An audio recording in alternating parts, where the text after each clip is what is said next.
¿Por qué el Barça solo tiene 5 Copas de Europa?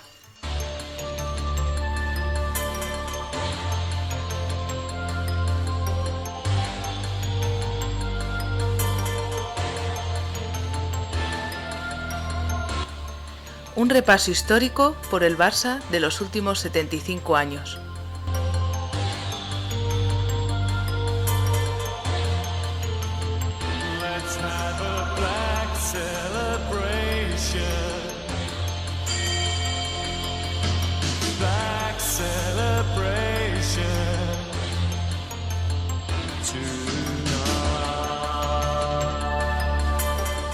Capítulo 44. Este muerto está muy vivo.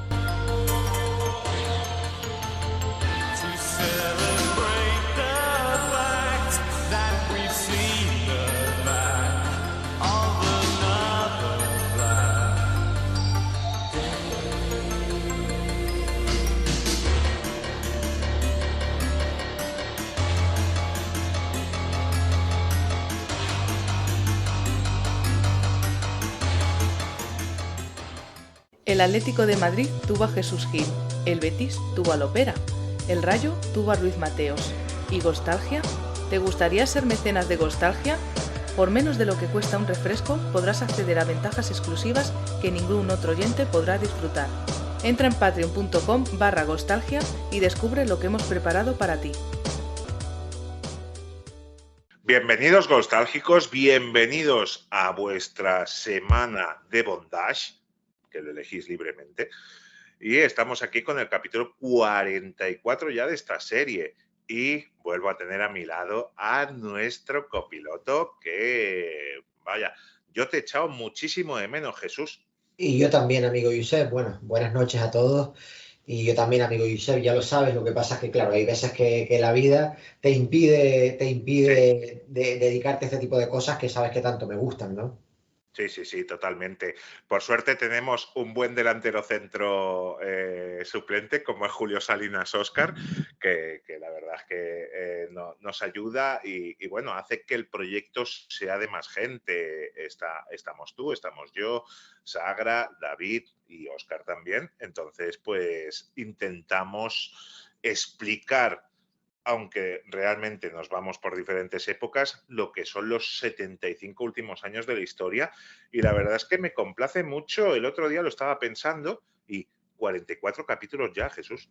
Sí, no, la verdad es que... y todavía lo que nos queda por delante, porque solo hemos atravesado un poquito de historia del Barça, momentos buenos, momentos malos. Últimamente son todos momentos malos. Sí. Estamos metidos en un callejón sin salida, parece, ¿no? Pero bueno, a partir de los años 70 ya empezaremos a mirar las cosas desde otro prisma. De otro prisma, digamos que con una visión un poco más, digamos, positiva, ¿no? Suceden una serie de cosas, una serie de cambios, la llegada de un personaje que marcará la historia del club, y digamos que los 70, si no será una época tan fructífera en celebraciones de títulos, será una época muy importante para la historia del Barça, ¿no?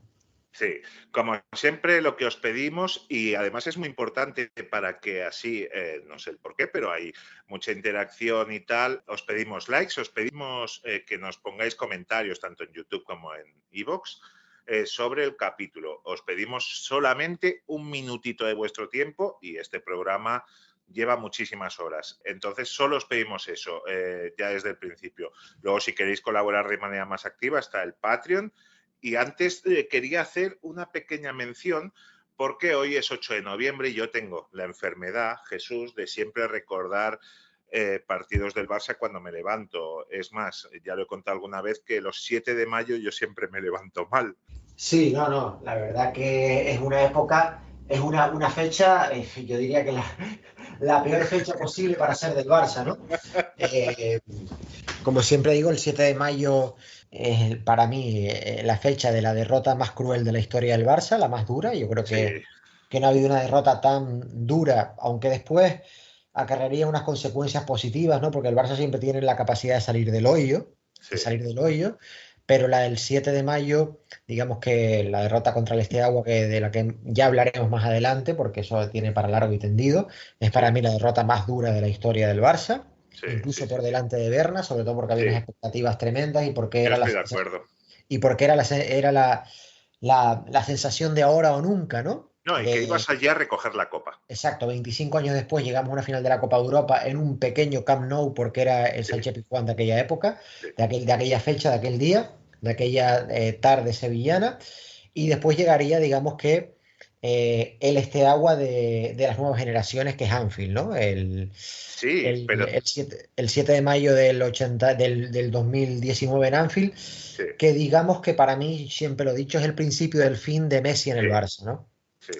El principio Pero del por fin. el En ese camino, momento, más allá de que al final Messi se haya querido quedar, la economía del club no haya podido conseguir que Messi se quedara, creo que esa fecha, el 17 de mayo del 2019, se rompe algo definitivamente entre Messi y el Barça. sí. También es cierto que te dejas por el camino el pasillo al Madrid, que es un 7 de mayo también. Sí, pero bueno, para mí eso no Sí, pero es vergonzoso. es algo más En el en, orgullo. lo- en el orgullo que realmente lo que es la tristeza, ¿no? La tristeza del 86 y del 2019. Yo siempre he dicho que Sí, yo he vivido por mi edad, he vivido varias derrotas crueles en la historia del Barça. sí, Y para mí primero Sevilla y después Anfield, ¿eh? Yo pongo a Anfield por delante de Atenas, ¿eh? Y sobre todo sí. porque a mí Sevilla me pilló muy pequeño, pero sobre todo cuando terminó el partido de Anfield sí tuve la sensación de que ya no había vuelta atrás, de que algo se había roto definitivamente, ¿no? Sí. Y tuve la sensación de que esto es una derrota que nos iba a pesar muchísimo, y como así fue, ¿no? Mm. Como si fuera, después de esa derrota vendría una 2019-2020 nefasta ya, rematada con los 8 goles del Bayern en Lisboa, Sí, la marcha de Bartomeu, en fin, una serie de cambios en el club, una economía que ya sale a la luz, que estaba un momento crítico, pero yo os pongo a Anfield por encima de Atenas, ¿no? Atenas porque en Atenas veníamos de 4 ligas consecutivas, sí. nos habíamos Teníamos el quitado. estómago lleno. Exacto, nos habíamos quitado la urgencia histórica con Wembley, porque nos habíamos quitado la urgencia histórica con Wembley. Éramos el club español de la primera Copa de Europa en color, Mm. de la primera Copa de Europa en color, podíamos presumir de eso, ¿no? Sí, De que la primera Copa de Europa en color que había llegado a España había llegado por el Barça. Veníamos de 4 ligas consecutivas, con el éxtasis prácticamente 48 horas antes de haberle ganado la Liga al Deportivo La Coruña cuando parecía imposible. ¿tú Y crees que Atenas, sin esa liga ante el Depor se gana la Copa de Europa? no lo sé. Yo creo que Yo el creo que Milán hubiera era habido mejor. más Yo, posibilidades. yo creo que el Milán era mejor equipo que el Barça, pero no por una diferencia de 4-0. No por una diferencia de Ya. 4-0. Yo creo que en el Milán hubo futbolistas que rayaron a un nivel como nunca lo hicieron en su carrera aquella noche. Es cierto que Desailly era un pedazo de futbolista, pero jamás vimos una exhibición de Desailly como la de aquella No. noche en Atenas. Jamás vimos una exhibición de Savicevic, que Savicevic fue un futbolista de rendimiento irregular en el Milán, ¿eh? Sí, es lo que te iba No, a decir. no creamos que el Savicevic de aquella noche en Atenas fue el Savicevic de siempre en Milán. No. No, es más, la temporada 93-94 empieza con Savicevic como uno de los descartados. Sí, El Milán empieza con 3 extranjeros, y los 3 extranjeros son Rijkaard, Boban y Papén. sí. Y hay polémica que si Savicevic se quiere ir y tal. Al final, mira, se podía haber ido, la verdad, y nos había quitado, nos habría ahorrado el favor. Sí. Entonces yo sí creo que aquella noche, es cierto que el Milán era un equipazo, que nos confiamos, Johan el primero. Ya en Oviedo en agosto nos habían metido 3. Exacto, que Acuérdate. en agosto con un gran partido de Papén nos pasaron por encima, Mm. pero también es cierto que hay jugadores que rayan un nivel aquella noche como jamás en su carrera, ¿no? Mm. Y el mismo Filippo Galli, el central, que ya viene, Sí. un jugador que ya viene vamos, ya cascadísimo, suplente clarísimo en aquel Milán, desde hace años además, era el recambio de Costa Curta en aquel Milán, hace un partido memorable para la edad que tenía ya, el mismo Tassotti, el partido que hace. En fin, hay futbolistas que parece que ya vienen a menos y hacen un partido aquella noche que por encima de sus posibilidades, digamos, ¿no? No, y todo lo que podía salir mal al Barça le salió mal. Sí, yo creo que Ya también, empezando por el viaje. hubiéramos perdido igual. Yo creo que hay una cosa en la que se equivoca Johan, y es en no incluir a Iván Iglesias aquella noche como titular. Sí, había hecho una gran segunda vuelta. Iván había hecho una gran segunda vuelta, era el cuarto centrocampista en el 4-4-2 que utiliza Johan por primera vez en la segunda vuelta de aquella liga, a partir sobre todo de Zaragoza. Sí. Y aquella noche quita un centrocampista que aportaba mucho trabajo, digamos, un jugador de características similares a Amor, para meter a Chiqui Begiristain, que no dejaba de ser un centrocampista, un Sí, delantero. además Chiqui esa temporada fue muy, muy, muy, muy floja de Chiqui. Fue muy floja, y por la banda de Chiqui está Donadoni. Sí. Está Donadoni, que hace un partido que... Donadoni sí era un pedazo de futbolista. Sí, Vamos. joder. Tenía, ¿te acuerdas los muñequitos esos que, no sé, Sí, a medían ver, 15 Donadoni centímetros? Yo tenía el de Donadoni, A por ver, ejemplo. Donadoni era un futbolista con una clase, un talento, Sí, una capacidad para el desborde tremenda, ¿no? sí, Y aquella noche, pues hace un destrozo, sí. hace un destrozo. eh, y bueno, al final, pues sale el partido como sale, pero Anfield es otra cosa. Pero Sí. yo, antes del partido de Anfield, yo tenía la sensación, y no es ahora tampoco por echarme flores, tenía la sensación de que algo podía salir mal. Sí,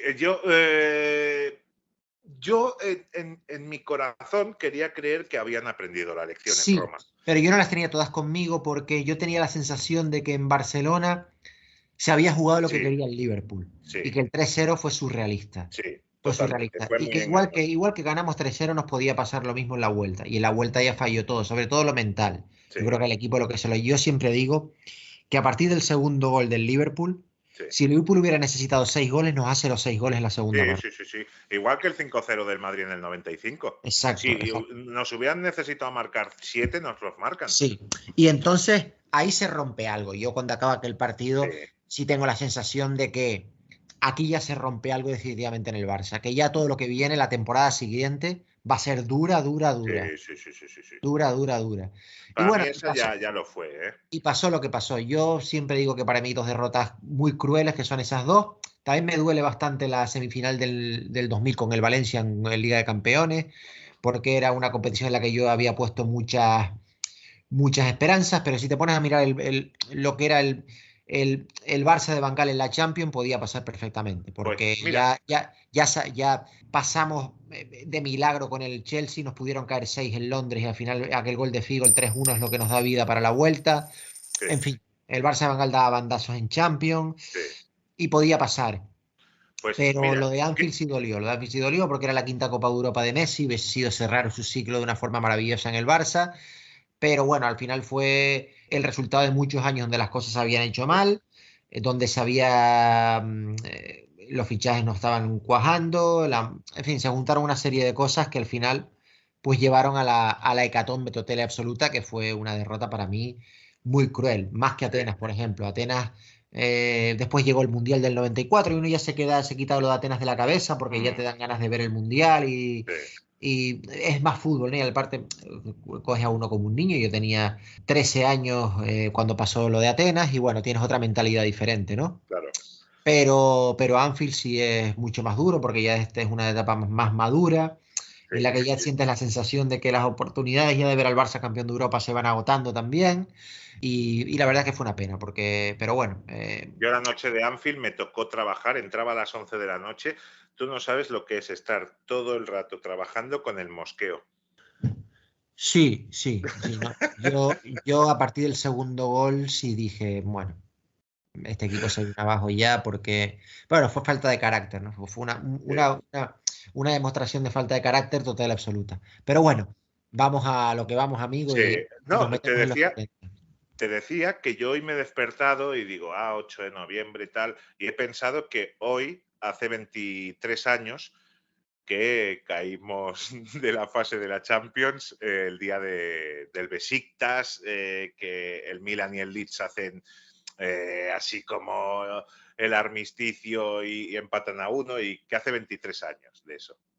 Pues sí, sí, también una época bastante dura, ¿no? El post-Figo, ¿no?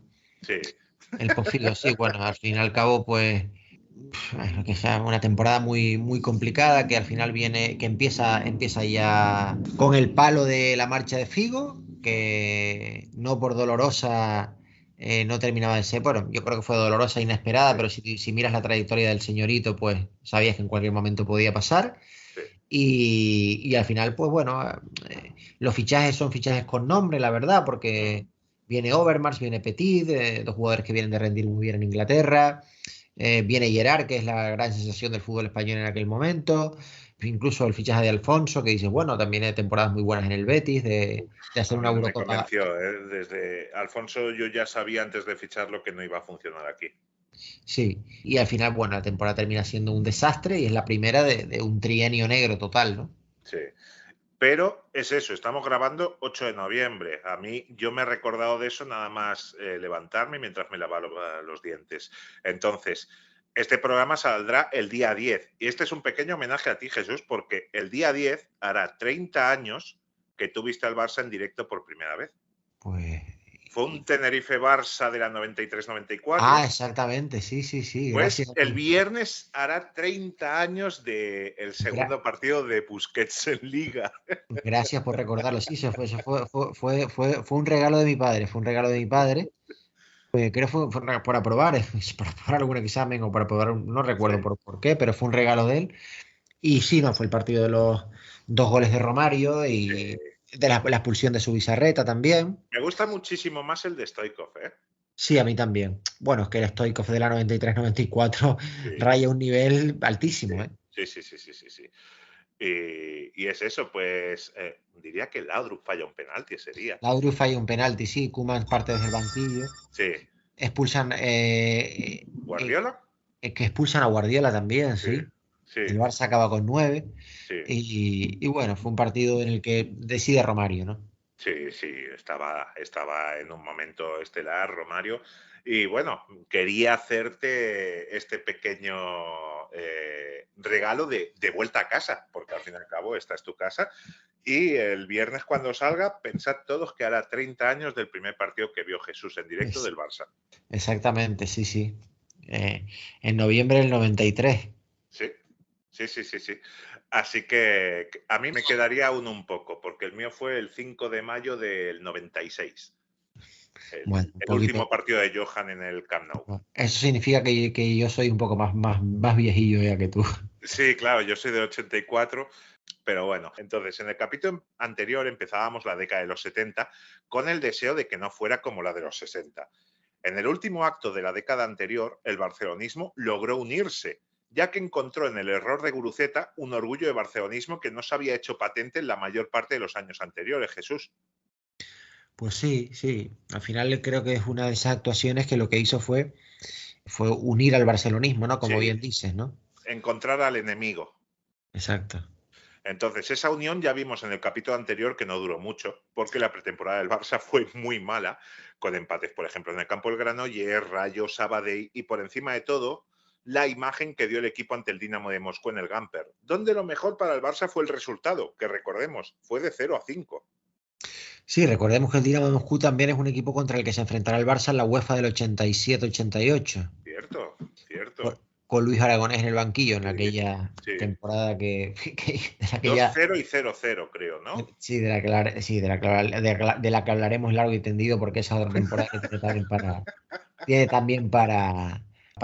una temporada que trae cola, ¿eh? Pocas en la historia del club han traído tanta cola como aquella. Bueno, pues el Dinamo de Moscú es uno de los equipos, Sí, además de los belenenses, del Flamurtari y del sí, Bayer Leverkusen, cierto. uno de los equipos con los que se enfrenta el Barça en aquella Copa de la UEFA que termina, donde donde el Barça termina cayendo en cuartos contra el Sí, Bayer Leverkusen, pero contra el que sería el campeón. sí. Entonces, ya dijimos que en ese Gamper hubo pitos hacia el equipo y especialmente a Reina. Entonces, nos vamos a la Liga 70-71, que tenía una noticia y es que tras la petición de Rosón, el presidente del Sabadell, de ampliar la primera división a 18 equipos en el año anterior, en el verano del 69, la petición fue denegada, pero en el verano del 70 resultó positiva con los votos a favor de Sabadell, Barça, Sevilla, Celta, Elche, Granada, Español, Málaga y Sporting. Votaron en contra el Valencia, Real Madrid, Las Palmas, que ya vimos que también votó en contra en la apertura de fronteras, el Atlético de Madrid, los dos equipos vascos y el Zaragoza. Así que por 9 votos a 7 ganó la propuesta del Sabadell y la Liga 71-72 sería de 18 equipos. Así que en ese año 70-71 ascenderían 4 conjuntos de segunda división y solo descenderían un par. Ya nos vamos hacia un campeonato que ya hubiéramos querido nosotros tener de 18 equipos. Jesús, Teniendo que en cuenta series que dos. teniendo en cuenta que llegamos a tener hasta un campeonato de 22. Sí, sí, dos ligas de 22. Exactamente, sí, sí. Entonces, también se instauró para la Copa una norma que trataremos en un par de programas, porque el gol en campo contrario serviría, pero solo en eliminatorias hasta llegar a semifinales. Si persistía el empate en semifinales, daba igual el gol en campo contrario y se jugaría un desempate. En las eliminatorias que no fueran semifinales, si quedaban igual, se lanzarían penaltis. Entonces, también empezaba la liga en el comité de árbitros José Fernández de la Torre, que relevaba a un Plaza que estaba muy arrepentido de haberse ido como un héroe y que ya le hubieran dado un sustituto sin que nadie dijese nada. Se arrepintió al día siguiente de haber presentado la dimisión, Jesús. Sí, al fin y al cabo, pues así se manejaban en aquellos años, ¿no? Y todavía. Sí, sí, totalmente. Quien cesó también como delegado nacional de deportes era Samarán, que se fue a cantar la internacional a Lausanne. Su cargo lo ocupaba... Dime. No, que me hizo gracia lo de Samarán cantando la internacional. Sí. Su cargo, el de Samarán, lo ocupó Juan Guich y el cargo de este en la Junta, un joven Armán Carabén, que sería muy importante dentro de unos 10 capítulos más o menos. Y para los más jóvenes, que no sé si nos escuchará alguien que tenga 20, 25 años, es el padre del cantante de Mishima. Pues no lo sabía, la verdad. Sí, a ver, el cantante de Mishima ya nació con dinero, entonces nacer con dinero la vida es fácil, ¿vale? Sí. Entonces te puedes dedicar a tener un grupo que a mí personalmente no me gusta absolutamente nada. Nos vamos a la Liga, que empezaba para el Barça en un terreno muy difícil como era San Mamés. Aún así, el defensa Torres pronosticaba un buen partido y decía: los amistosos cumplen solo con la tarea de rodación. Los impacientes se van a llevar una sorpresa. El Barça será uno de los firmes candidatos al título. También Marcial era optimista y tras su mala primera temporada en el club decía que ese iba a ser su año. Y Buckingham, Jesús, no es que fuera optimista, es que era tajante y decía: debemos ganar la Liga, para eso estamos. El Barcelona ha perdido mucho tiempo y talento en los últimos años. Mi trabajo aquí está orientado a recuperar el tiempo perdido. Sí, bueno, al final las expectativas siempre por encima de la realidad. Sí, no sé, es algo que no acabo de entender, porque si tú ya vas con unas expectativas bajas, si luego tú dices, no, mi objetivo es quedar quinto y luego quedas tercero, dices, no, qué gran año. Pero si tú quieres luchar por el título y luego quedas tercero, dicen, qué mal. Pues sí, la verdad que sí, por eso te digo que las expectativas en el Barça durante aquellos años siempre iban mucho más allá de la realidad, ¿no? Y parece que nunca aprendíamos, porque todos los años en verano se decía lo mismo. Sí, cierto. Entonces, el Barça tenía para San Mamés las bajas de Asensi y de Teófilo Dueñas, ambos lesionados de larga duración, y es que el Barça ese año hizo 3 fichajes. Uno, que fue Romero, que era un poco el parche que iba poniendo Buckingham cuando había alguna baja tanto en el centro del campo como en la defensa al inicio. Asensi, que se pagó un pastón, y Teófilo Dueñas. Y tanto el segundo como el tercero están lesionados, pero vamos, durante meses. Pues sí, sí, al final, aparte que el equipo durante aquellos años padeció los problemas físicos, las lesiones, algo también que mermaron mucho la capacidad del equipo, ¿no? Y lesiones de jugadores muy importantes. Sí, pero es que parece que lleguen aquí y ya lleguen lesionados. Pues sí. Pero bueno, y también tendría la baja de Eladio, sancionado tras el partido de Guruceta, recordad, 2 partidos de sanción. Entonces, enfrente el Athletic, que no parecía tan fiero, ya que venía de una mala pretemporada en la que habían empatado en Guecho, habían perdido en Burgos y además dieron muy mala imagen en el Carranza, perdiendo ante Independiente de Avellaneda por 2-1, pero es que dieron una horrorosa imagen perdiendo ante el Milan 5-0. Pues sí. Que fíjate qué cartelazo del Carranza, Independiente, que era campeón del mundo, el Milan, el Cádiz y el Athletic. Sí, no. Era cuando los torneos de verano tenían un prestigio bastante importante. Sí. Pero bueno, el Athletic ante el Barça, pues fueron leones en busca de sangre y suerte tuvo el Barça de tener a un gran Sadurní bajo palos. Y es que el del Arbós era el elegido tras la desastrosa noche del Gamper y con 2 grandes paradas en los compases iniciales evitaba el gol local. El Barça, pues tuvo la suerte de cara. Quizá el cambio de década ayudaba, y es que tras un centro de Rifé, Puyol marcaba el 0-1 en la primera aproximación seria del equipo. Entonces el Athletic buscó el empate con ahínco e incluso disparó 2 veces a la madera, pero solo pudo conseguir un tanto a falta de 15 minutos gracias a un remate de Fidel Uriarte. 1-1, reparto de puntos. Buen resultado en Bilbao. Sí, sí, buen resultado. Y Buckingham también estaba muy feliz. Entonces, en la segunda jornada se produce el debut del equipo en el Camp Nou, se recibe al Zaragoza y la afición tiene ilusión, Jesús, porque correspondió con un llenazo. Llenar el Camp Nou no es llenar el Camp de Sports de Lleida, ¿eh? No, ni mucho menos. Entonces, el equipo esta vez sí, no decepcionó, y con Kubala en el palco, que recordad era el seleccionador, se adelantó al inicio con un gol de Rexach, aunque el ex azulgrana Oliveros empataba en el minuto 40. Pero en los siguientes 3 minutos vino un torbellino azulgrana que culminó con 3 goles antes del descanso. O sea, Oliveros empata y antes del descanso el Barça mete 3 goles más del 40 al 44. Estos 3 goles fueron de Rexach, Zabalza y Juan Carlos. Entonces, en la segunda parte el juego decayó un poco, aunque Juan Carlos duplicó su cuenta y Pepe Juan, con un error garrafal de Sadurní, dejaba el resultado en 5-2. Aplausos de la afición a los jugadores, Jesús. Sí, el equipo había empezado bien, tanto en fútbol como en resultados. Sí. La afición estaba contenta, pero Buckingham no opinaba igual y decía: comprendo la alegría del público, pero yo no estoy contento. Estoy satisfecho por los goles, por la alegría de la afición, pero yo no estoy satisfecho. Sé que 7 goles son muchos y casi insólitos en estos tiempos, pero seguimos fallando en la armonía y la regularidad. Hay que jugar con más orden. O sea, que se jugaba a ráfagas. Sí. Que ojalá se jugase a ráfagas, porque el partido del Barça en Hamburgo es precioso. Pues sí, amigo. Llegó el 24 de septiembre y el Barça celebró el 13º aniversario del Camp Nou.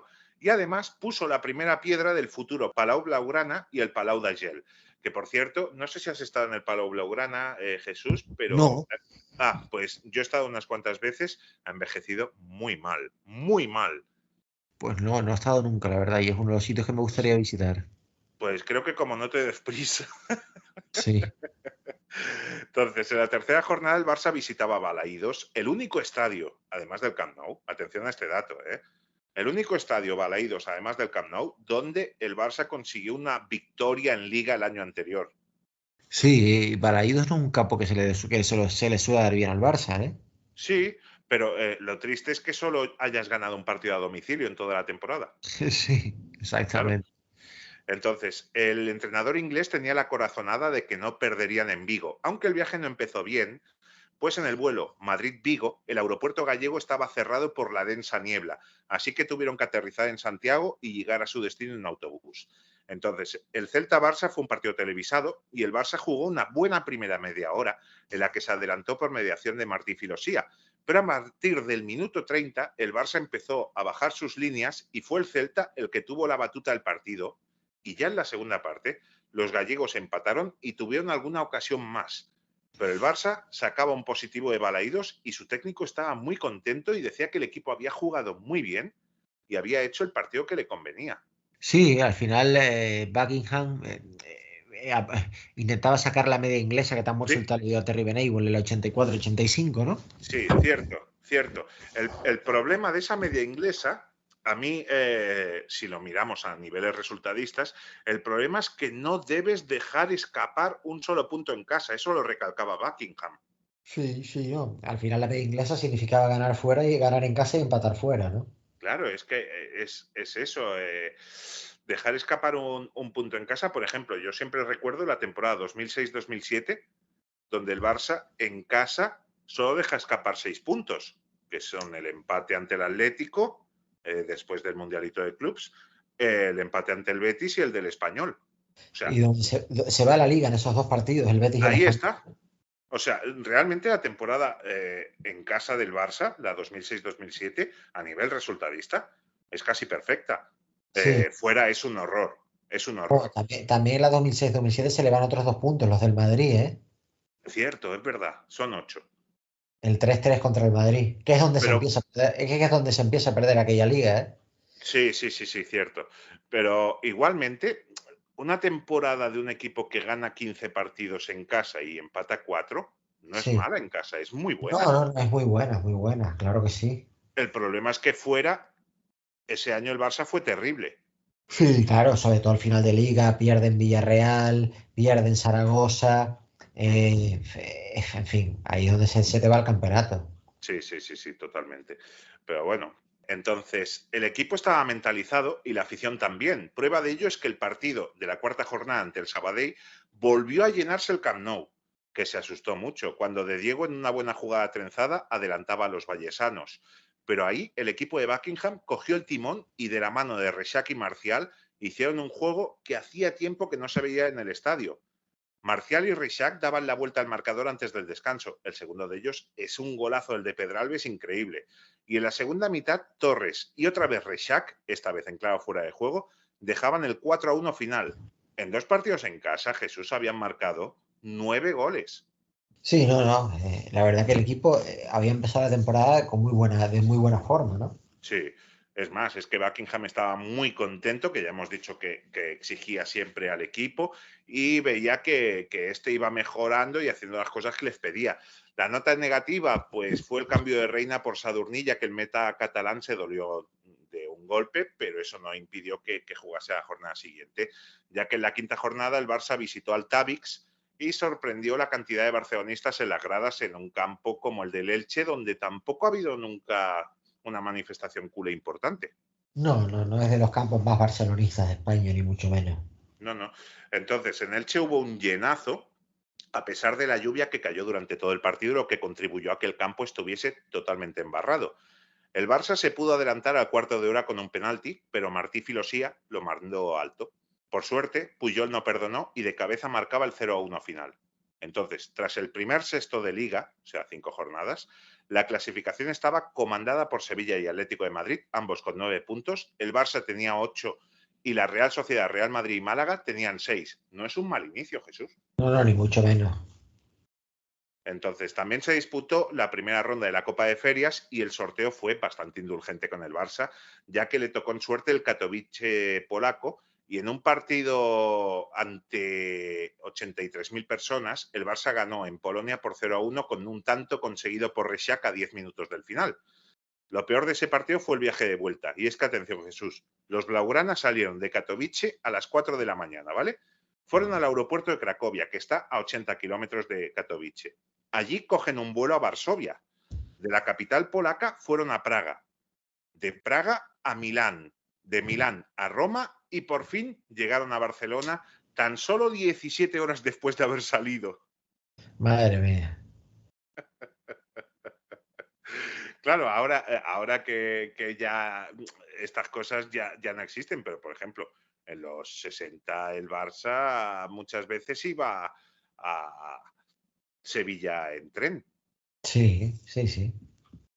Entonces, pues el partido de vuelta ante el Katowice contó con 70.000 espectadores. No es mala cifra contando el resultado de ida y que la Copa de Ferias tampoco ha sido una competición muy valorada, ya hemos hablado, Jesús.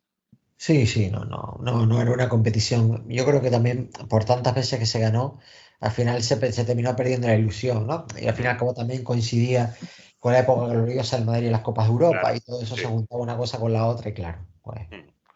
Entonces, el saque de honor de ese partido lo hizo Eddy Merckx, que es uno de los grandes nombres del deporte, que era el principal nombre en el cartel de la subida a Montjuic. O sea, claro, hoy en día no podemos imaginar que una competición tan local tenga alguien del cuño de Eddy Merckx.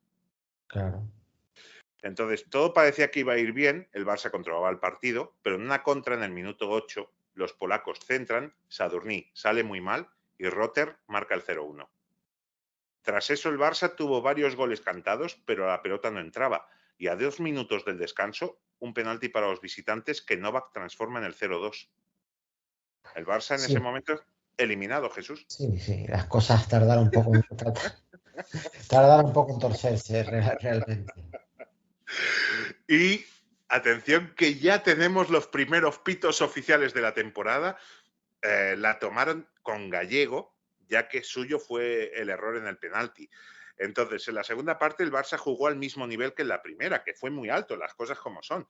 Y en el primer cuarto de hora, Puyol y Martí Filosía empataban a 2. Y a 5 del final, Rexach marcaba el 3-2 ante el delirio del público, que se repetían unos a otros. Ya te anima equip, o sea, ya tenemos equipo. Eh, El uso.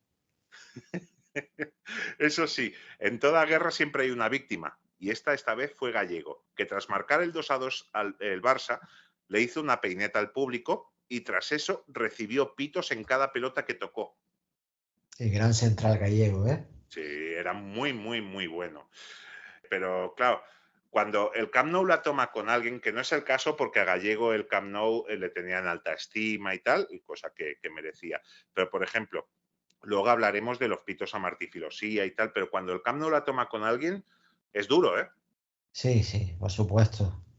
Ya te acuerdas las lágrimas de Vítor Bahía, porque es que el Barça creo que ya iba 3-4 o 4-4 en ese partido y hay una falta que chuta Pantic, que despeja muy bien Bahía, que es la única parada que hace en ese partido bien, Sí. y el público le sigue silbando. Es un partido que marca mucho la carrera de Bahía en el Sí, Barça, sí. porque encima en la grada estaba Van Gaal. Sí, cierto, es verdad, es verdad. Sí, sí, Van sí, Gaal sí. estaba en la grada y Van Gaal sería su entrenador la temporada que viene y Van Gaal ya vino con un portero. También es cierto que Bahía empieza la temporada con problemas físicos. Claro, es que Gespe empieza en la previa ante el Esconto porque Bahía está lesionado.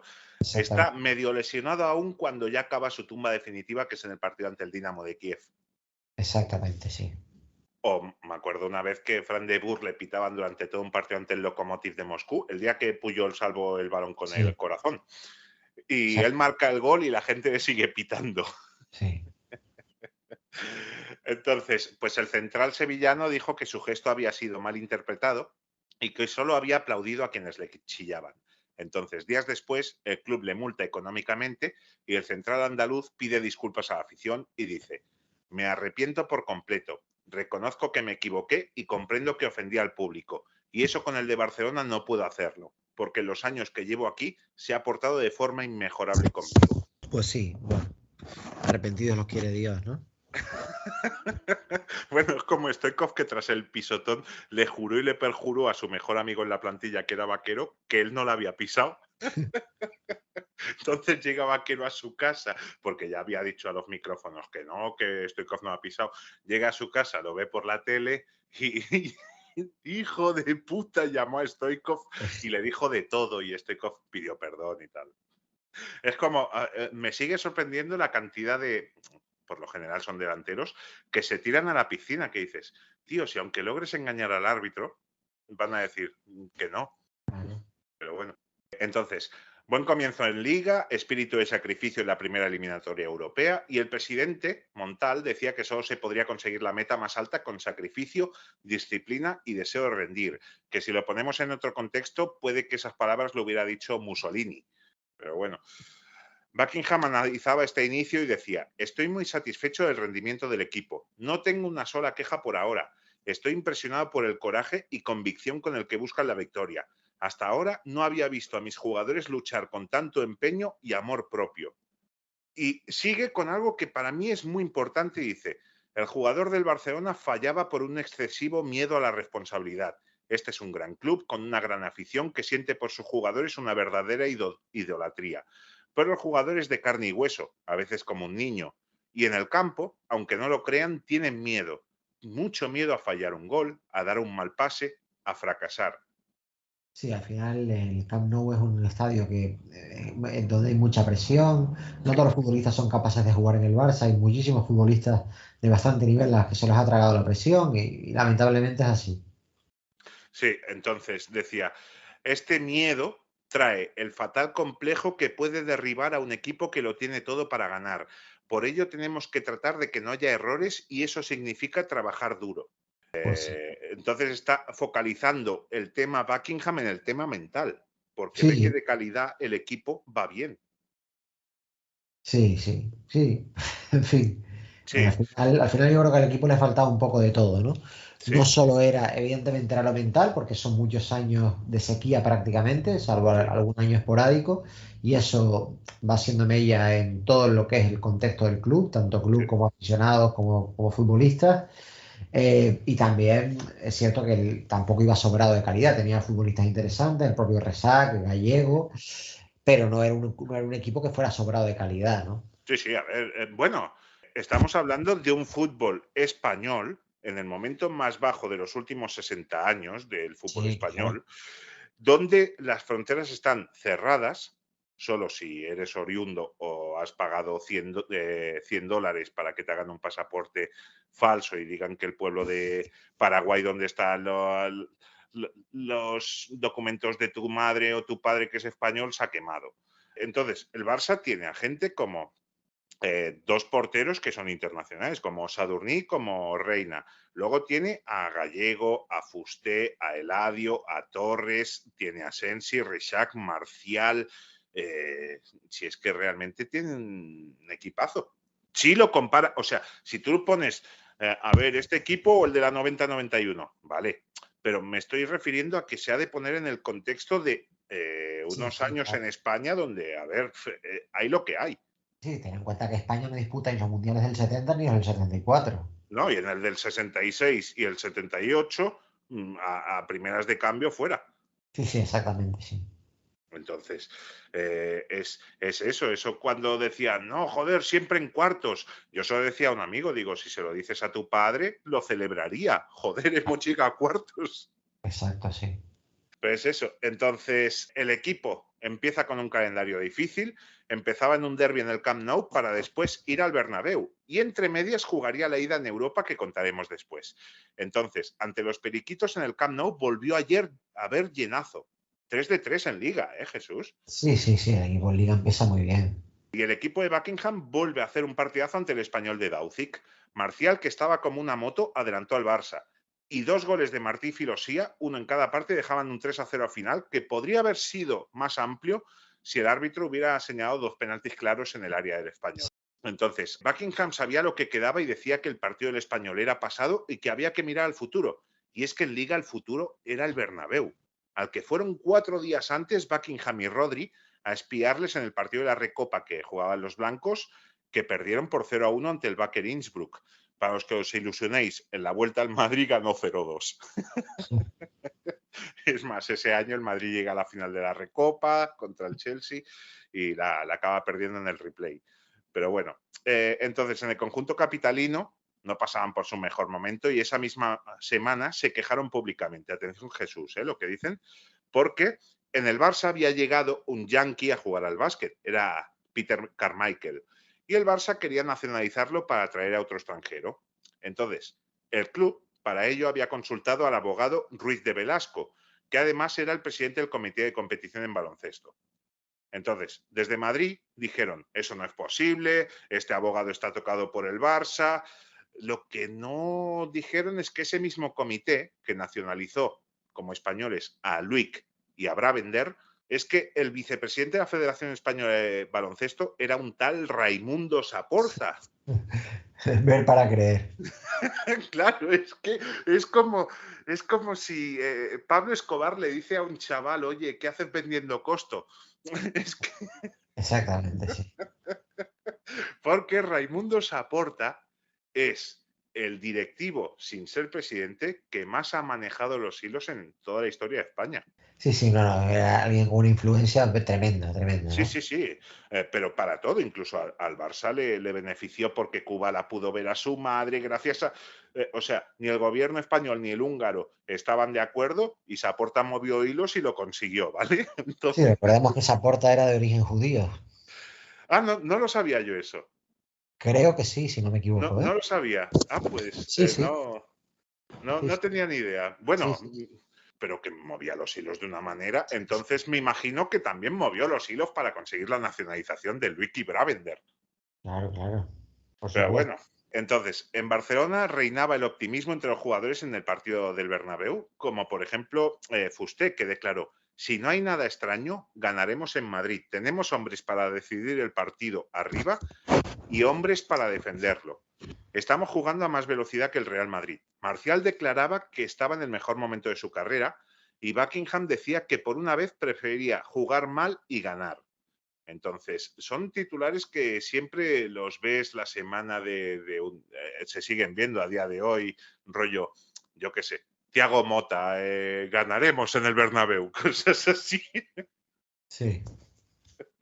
Hay semana de derbi, no hay jornada de Champions entre medias y el mundo deportivo tiene que seguir vendiendo el martes. Entonces, pues... Siempre hay un Thiago Motta o un Philippe Cocu, cosas así.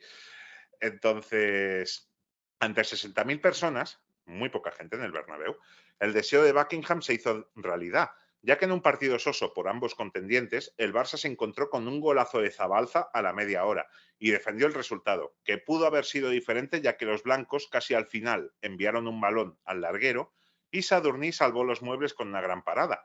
Entonces Buckingham decía, ha sido un partido interesante, como siempre ocurre entre dos equipos de gran rivalidad, pero no ha sido de calidad, cosa que también es frecuente entre dos equipos de gran rivalidad. Y es cierto eso, ¿eh? Sí, sí, sí, hay muchos derbis o clásicos, mejor dicho, que han decepcionado, ¿no? Sí, sí. Sí.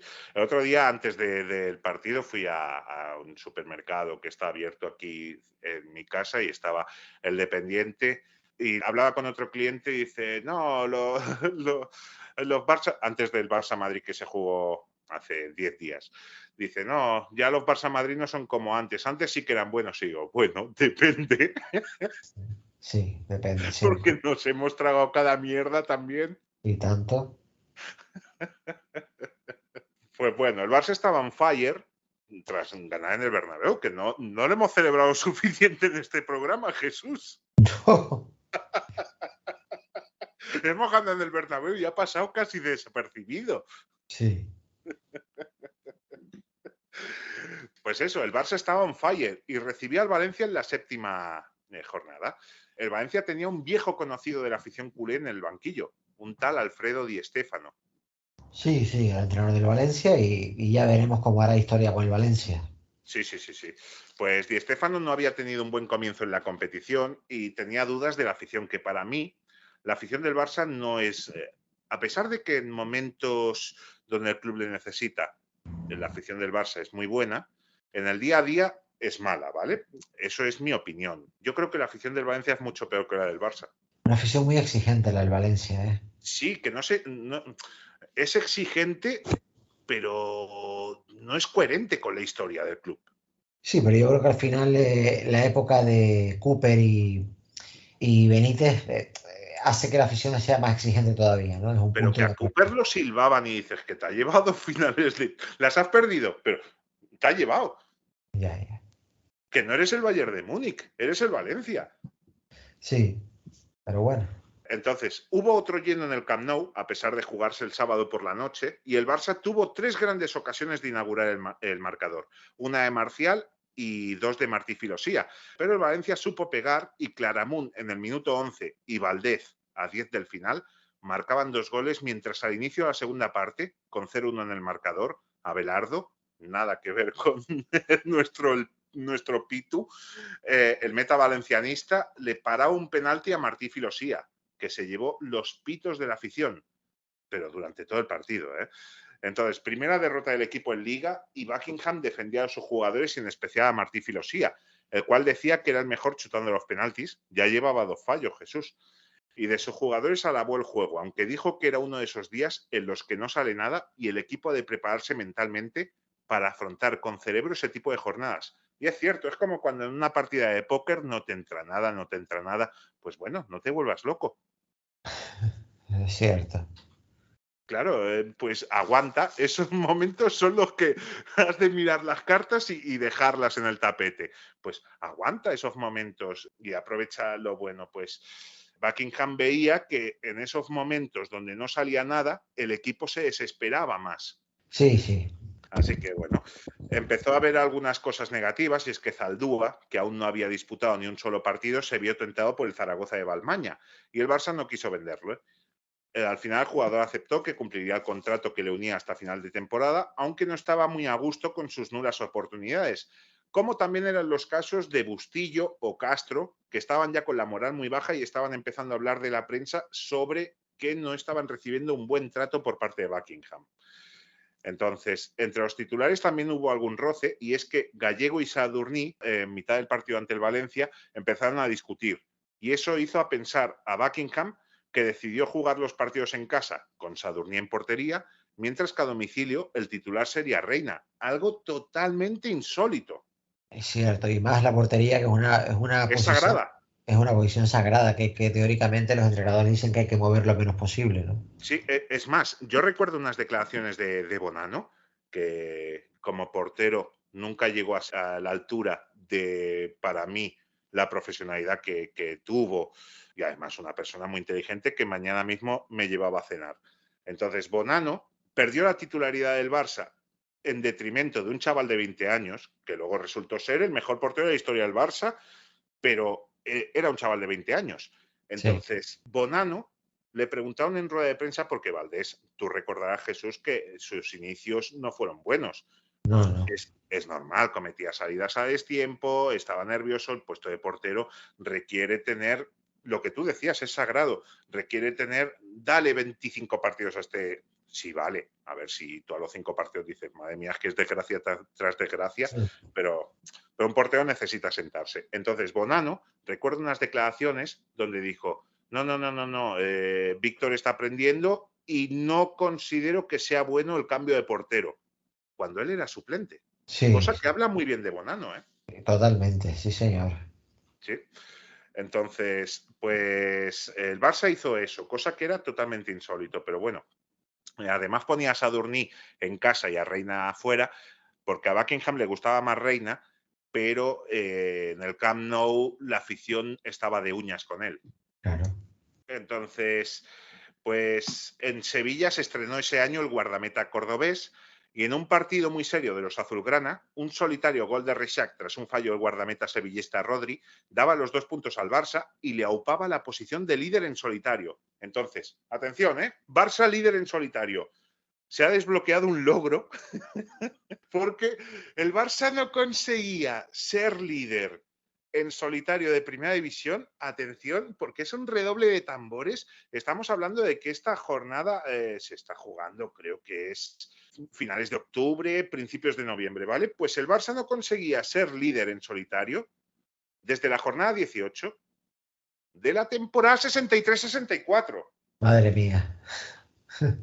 O sea, estamos hablando de enero del 64 y el Barça no es líder en solitario hasta noviembre del 70. Sí, sí, tremendo. Es que habla mucho de lo que es los putos 60. Entonces, el Barça fue líder en solitario en la 63-64 con César en el banquillo. Entonces, de una situación a otra habían pasado por la presidencia Llaudet, Carreras y Montal. Y en el banquillo, César, Sassot, Roque Olsen, Artigas, Segué y Buckingham. Parecía que se veía la luz al final del túnel, ¿eh? Por eso el capítulo se llama así, este muerto está muy vivo, porque lo teníamos muerto tras el Gamper, pero míralo. Pues sí. Entonces, la victoria en Sevilla trajo, eso sí, la lesión de Fusté, que estaría unas 2 semanas fuera.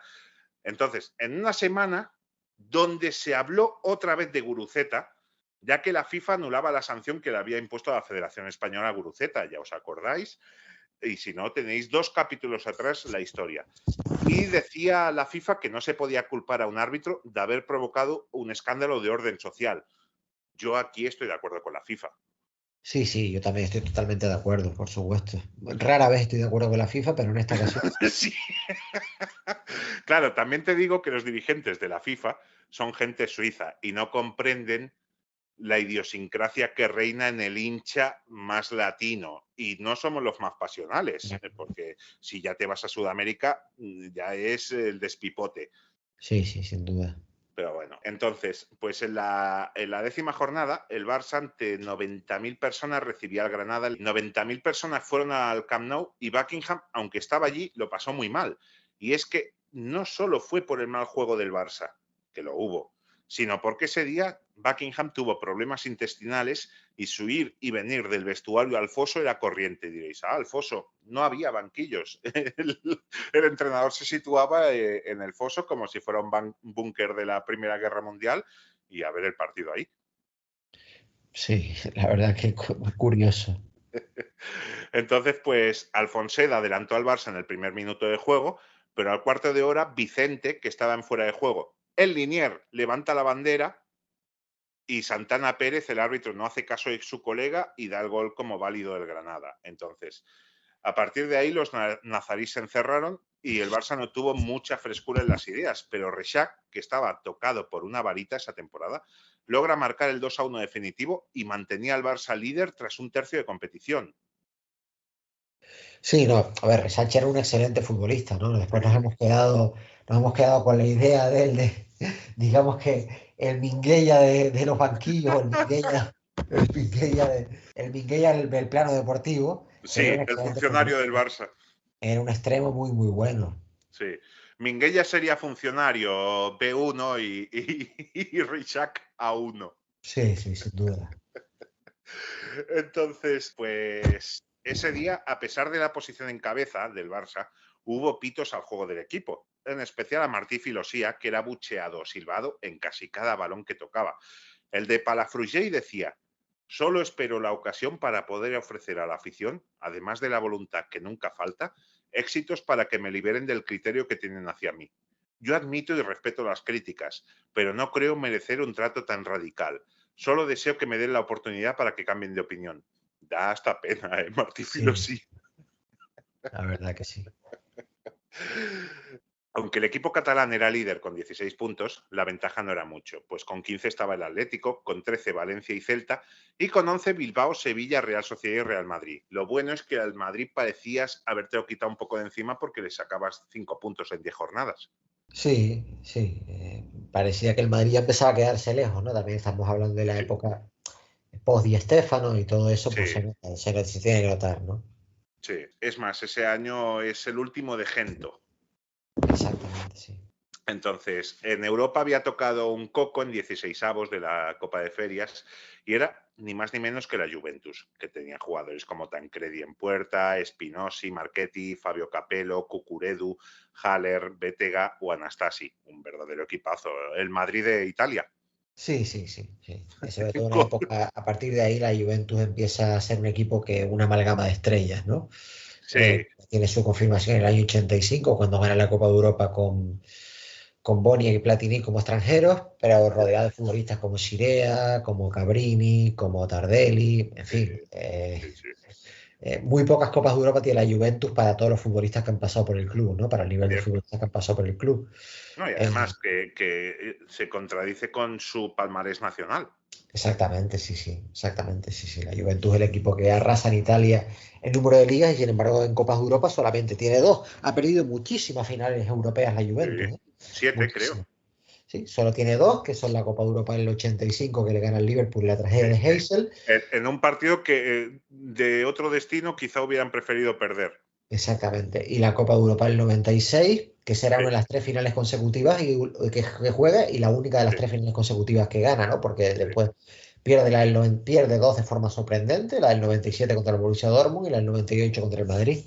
sí, sí, sí, totalmente. Pero es eso, la Juve, es cierto que en esa década de los 70 es un fútbol donde hay varias alternativas, pero claro, la década de los 70 en Italia no es buena a nivel futbolístico porque como en España las fronteras están cerradas. Exacto, sí, sí. Se abren en el año 80 para ocultar, que es lo que hace siempre la política, para ocultar otras cosas, que en este caso fue el escándalo del Totonero, pues permitieron un extranjero por cabeza.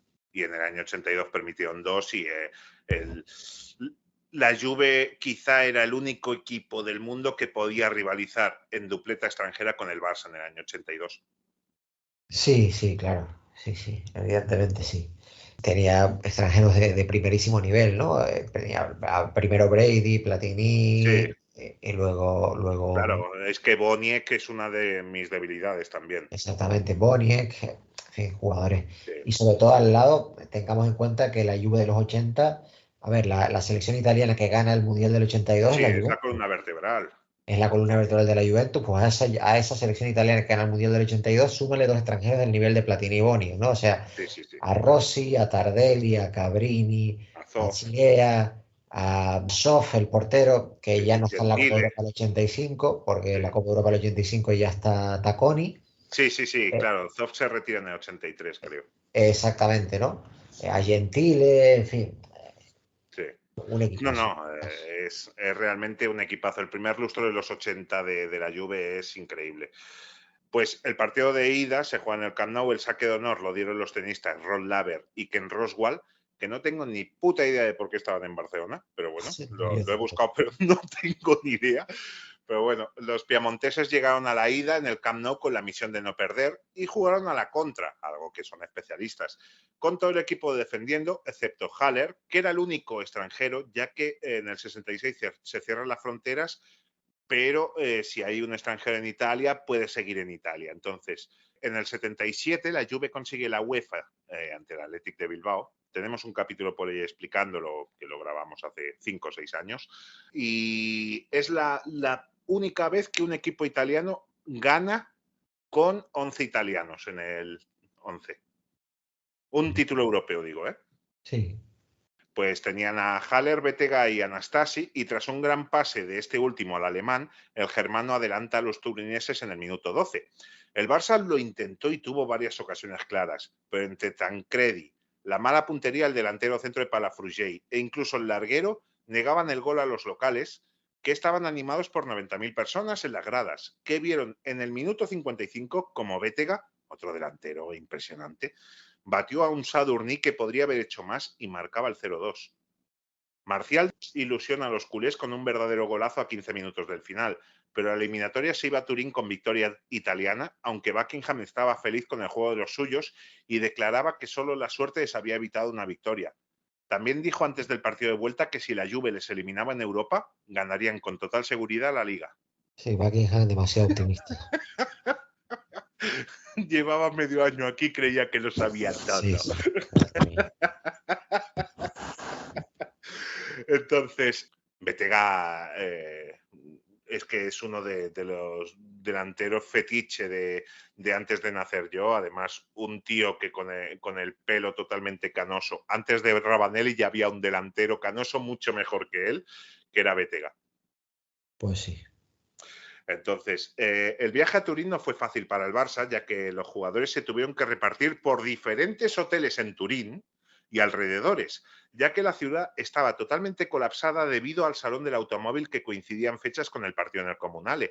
¿Tú te imaginas hoy 4 jugadores en un hotel, 3 en otro? No. Pues eso es lo que tuvo que hacer el Barça ese día. Entonces, el Barça había jugado muy bien en la ida, y los primeros 45 minutos en Turín se podrían calificar como los peores de toda la temporada.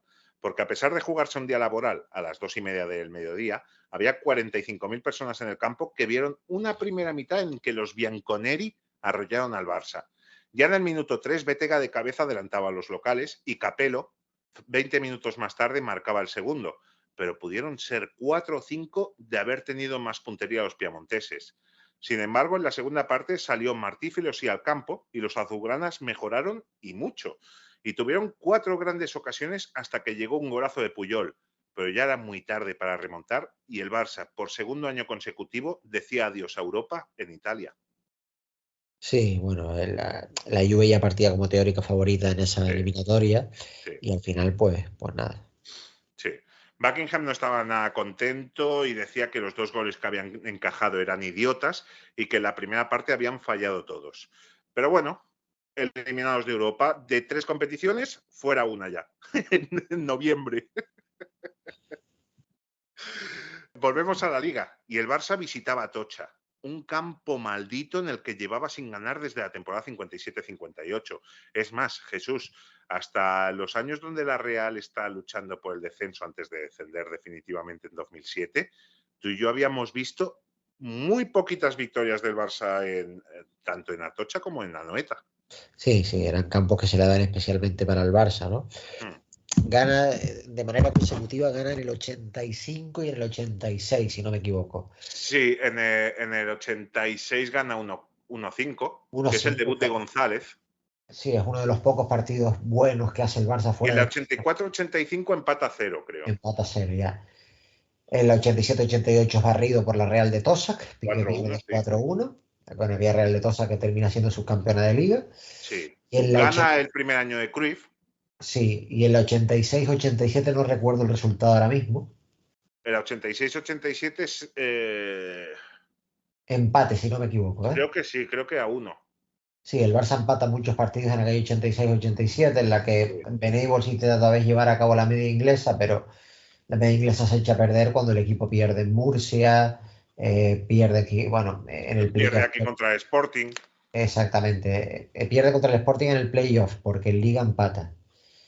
En Liga No, en el pierde Molinón. contra el Sporting 0-4. Ah, es en el playoff, es Ah, verdad, no, te sí. refieres yo hablo en el Molinón. Sí, en Liga pierde 0-4, Sí, sí. 0-4.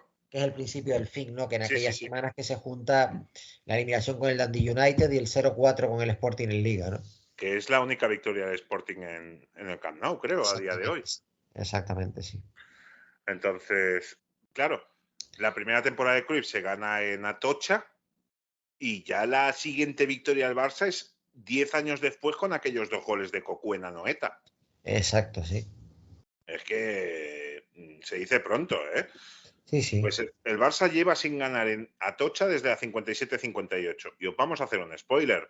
No vuelve a ganar hasta la última temporada de Montal como presidente, que es la 77-78. Me Imaginad. imagino. 20 años, ¿eh? 20 años en ganar en Atocha, exactamente. Sí, sí. Entonces, el ambiente prepartido estaba enrarecido porque media España hablaba de Guruceta, con la decisión de la FIFA encima de la mesa, y la Real Sociedad quiso añadir más leña al fuego y estuvo intentando que en el partido de Atocha frente al Barça el saque de honor lo hiciera el árbitro recusado por el club azulgrana. Es ganas de tocar los huevos, ¿eh? Pues sí. Entonces, finalmente eso no se dio, pero el ambiente hostil contra el equipo de Buckingham se pudo ver en la grada durante el partido. Y es que nada más ponerse líder el Barça, atención, os voy a decir una cosa que nunca más ha vuelto a pasar, y es que el Barça se pone líder y desde Madrid habían salido informaciones y titulares de opinión en los que se acusaba al equipo azulgrana de recibir favores arbitrales. Sí, sí, bueno, era el acabose, ¿no? Sí, nunca más ha pasado, por suerte. Pues ese día además se inauguró en Atocha una tribuna para unas 1.200 personas más y curiosamente fue la única de todo el estadio que presentaba algunos claros.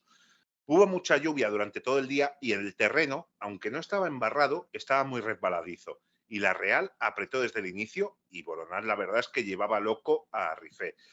Eladio, por su parte, podía controlar los ataques vascos en su partido 200 en primera división, pero la verdad es que Buckingham tuvo la suerte de contar con Reina, que fue titular siempre fuera, y el meta cordobés evitó el gol donostiarra en 3 o 4 ocasiones, pero a 10 minutos del final hubo un barullo en el área barcelonista, hubo una mano dentro del área por cada uno de los dos equipos, y finalmente tras un centro raso llega el gol de Arzac, que hace que el Barça doble la rodilla por vez primera a domicilio en toda la liga.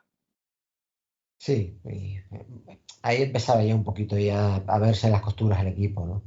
Sí, la verdad es que es un resultado justo. Pues el Barça salió a tocha a mantener el 0-0 durante todo el partido. No hubo ocasiones de ataque según las crónicas del Barça y Esnaola, que era un excelente portero, ese día podía haberme puesto yo y el resultado hubiese sido 1-0 igual. Entonces, ni Marcial, ni Martí Filosía, ni Rexach estuvieron muy acertados. Es más, era un partido de batalla y ni Marcial, ni Rexach, ni Filosía eran muy batalladores, Jesús. No, no, no, ninguno de ellos, la verdad. No, no. Entonces, en el bando de Donostiarra se reclamó un posible penalti que según las crónicas no lo fue y muchos aficionados empezaron a gritarle al colegiado que cuánto había cobrado el Barcelona. Y es algo que siempre me ha molestado mucho de cuando el Barça de Guardiola arrasaba, la gente, por ejemplo, en Almería cantando Villarato y dices, pero ¿por qué cantas Villarato si te hemos ganado 0-8? Claro. Sí.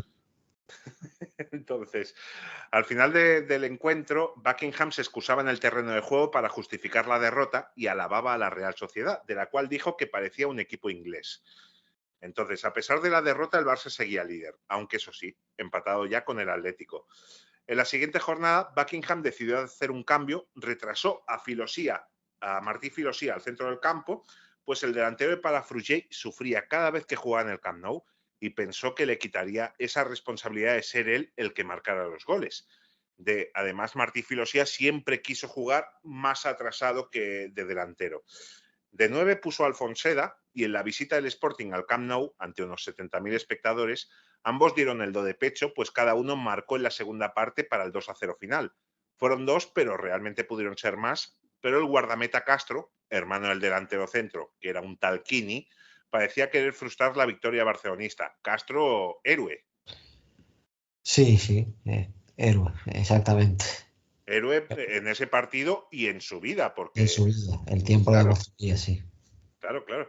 Entonces, yo me imagino a Castro y a su hermano, a Kini, que ya delimitarían sus posiciones cuando eran niños, uno chutándole al otro.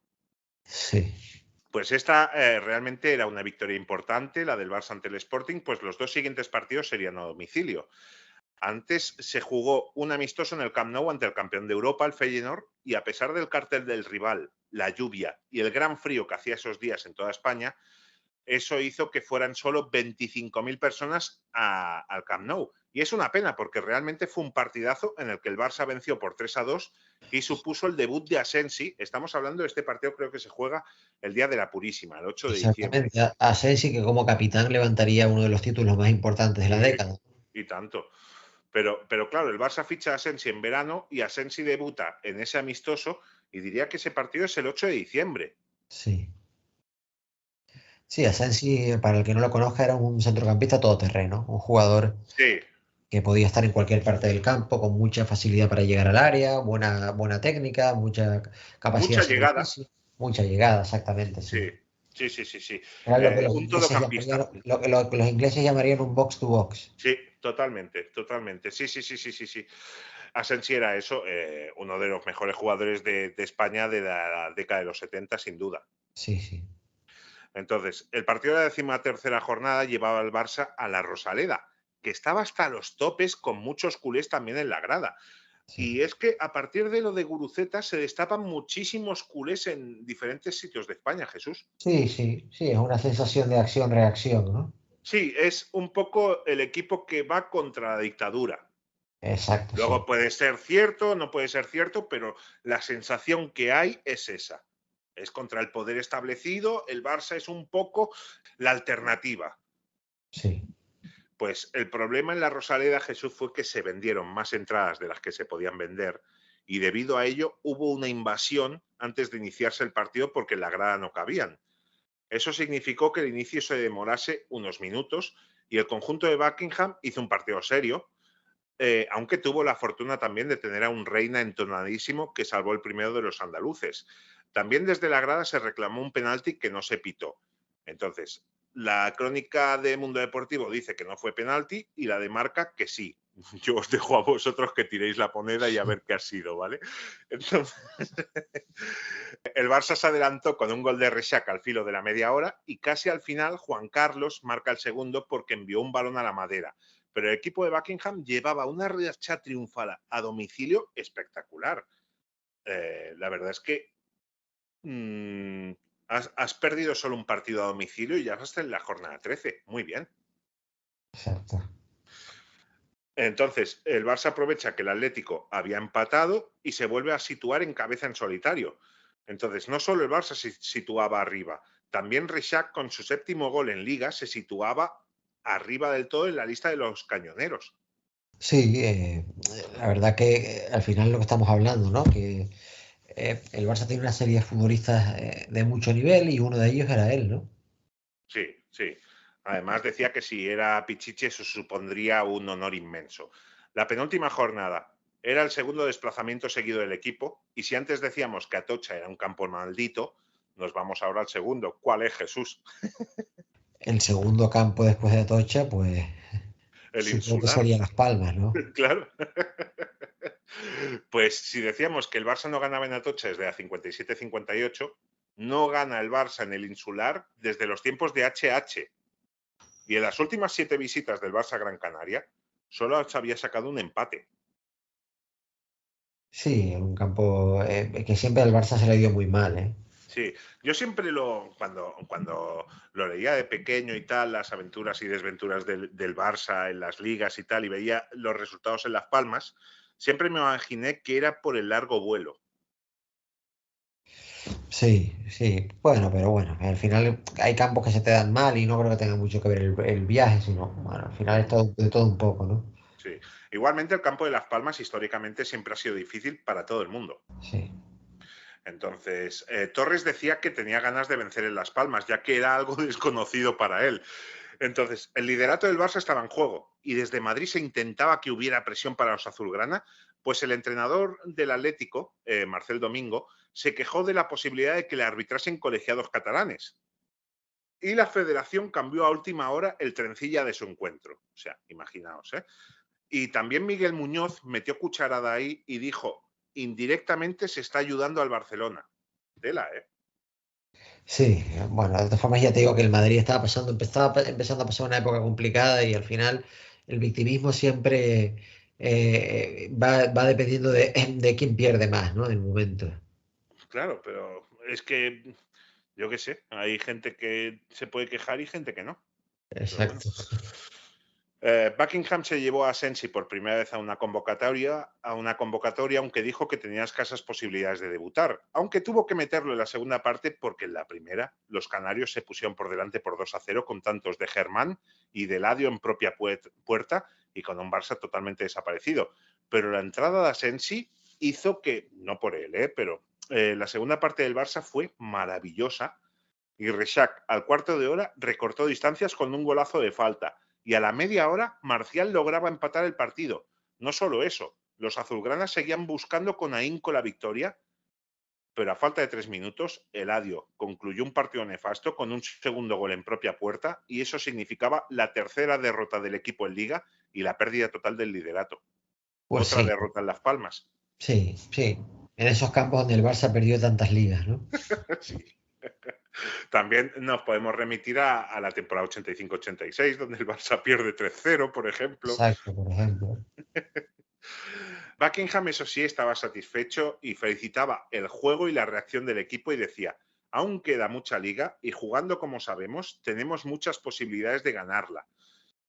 Entonces, nos vamos a la última jornada de la primera vuelta. Llegaba el líder, el Atlético de Madrid, al Camp Nou. Eso sí, 3 días antes, se jugó el último partido de Navidad en Can Barça, porque ese es el último año donde se juega este partido. Y ante 60.000 espectadores, con un Barça plagado de suplentes, se perdió 1-4 ante el CSKA de Sofía. Entonces, ese partido de Navidad, perdón, he dicho antes 3 días antes del partido contra el Atlético de Madrid, fue 2 días antes. Navidad ese año cayó en viernes. Entonces, como el Barça presentó tantísimos suplentes, eso molestó a la gente que había pagado una entrada para ir al partido y a partir de entonces se empezó a discutir si había una necesidad de ese partido que ya se había discutido años anteriores y por suerte o por desgracia no lo sé porque no sé si hubiera seguido a día de hoy, como por ejemplo el torneo de Navidad del Real Madrid de básquet, que era un torneazo. No sé si hubiera seguido, pero era una tradición que en su día estaba y que se dejó de hacer por esto. Sí, como tantas cosas, ¿no? Sí, sí. Yo siempre he hecho de menos, una de las cosas que más he hecho de menos de cuando yo era un niño y que ahora no está, es el escudo de flores del Camp Nou.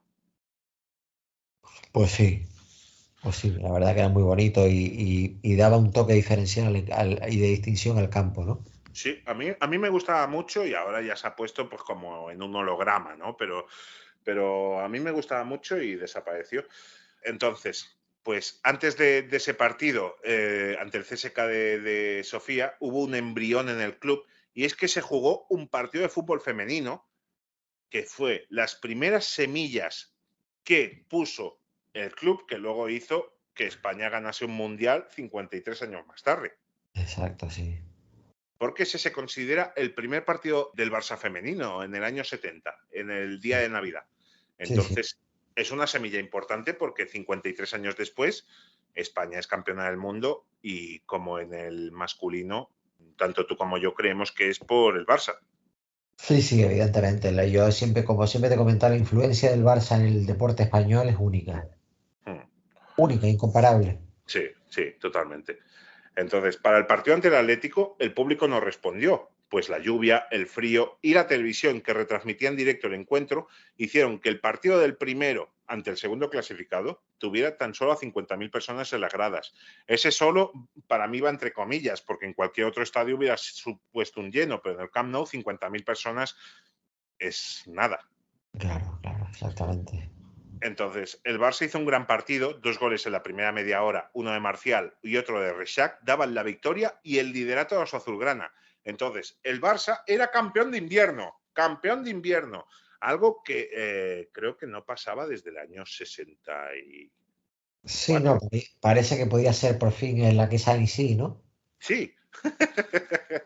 Entonces, al llegar al Ecuador del campeonato, el Barça era líder con 22 puntos, uno más que Atlético de Madrid y Valencia. Con 19 estaban Celta y Real Madrid y con 17 Atlético y Sevilla. Se habían ganado 10 partidos, empatado 2 y perdido 3. Con 26 goles a favor era el segundo máximo goleador, 2 menos que el Madrid, y con 12 en contra era tercero en esta faceta, solo por detrás de Valencia y Atlético. Entonces, Rifé declaraba tras este partido ante el Atlético: si este año no somos campeones, no lo seremos nunca. Sí, la sensación de otra vez de ahora o nunca, ¿no? Y Buckingham nos dejaba esta reflexión: quedan 15 jornadas y no se puede predecir lo que pasará. Un título, aunque sea campeón de invierno, no se puede despreciar, pero prefiero ser campeón en verano. Si ganamos la Liga, tras 10 años persiguiendo el título, traería una dimensión y proyección enormes. El Barcelona se vería lanzado de nuevo a los 4 vientos de la fama y la popularidad. Es importante esto, ¿eh? Hombre, pues la participación de la Copa de Europa le hubiera dado otra dimensión diferente al club, está claro. Sí, ¿no? Y además que va ganando cosas y entonces dices, mira, el gigante dormido. El liderato también amansaba al Sosi, ya que Montal decía que pocas veces había visto al barcelonismo tan unido. Y por fin, tras 11 años, hay posibilidades de ganar la Liga, Jesús. Vamos a ver qué pasará en el siguiente capítulo. Porque se romperá la maldición. Pues como dice Jesús, lo sabremos el próximo viernes. Así que nada, espero que al menos has traído buenas noticias, ¿eh, Jesús? Sí, sí. Traes un Barça dinámico. Por ahora creo que el capítulo va bien, va bien. Vamos a ver cómo va el siguiente. Con posibilidades, muy bien, muy bien. Tú sabes que con el Barça nunca se sabe. Así que lo sabremos el próximo viernes, el desenlace de esta liga, y a ver si somos campeones. Así que nada, Jesús, muchísimas gracias por haber vuelto y ya sabes que gracias a ti, que tú sabes que para mí siempre es un placer y siempre que pueda estaré aquí, ¿vale? Y nada, a vosotros os pido lo que os he pedido al principio: likes, comentarios, son muy importantes. Y en el siguiente capítulo os tenemos una sorpresa reservada, conforme a vosotros, para vosotros. Entonces, likes, comentarios nos ayudan mucho. Luego tenéis la página de Patreon por si queréis colaborar más activamente. Y nos vemos la semana que viene. Que vaya muy bien. Un abrazo. Golstalgia no sería posible sin el apoyo de sus mecenas. Entra en nuestra página de Patreon y descubre cómo puedes convertirte en uno de ellos. Este programa no podría haber sido realizado sin la colaboración de Jesús Núñez para el equipo de Golstalgia. Locutor y guión, Josep Vives. Contexto histórico, David da Costa. Edición, Sagrario Pérez. Golstalgia, el podcast donde los goles son recuerdos.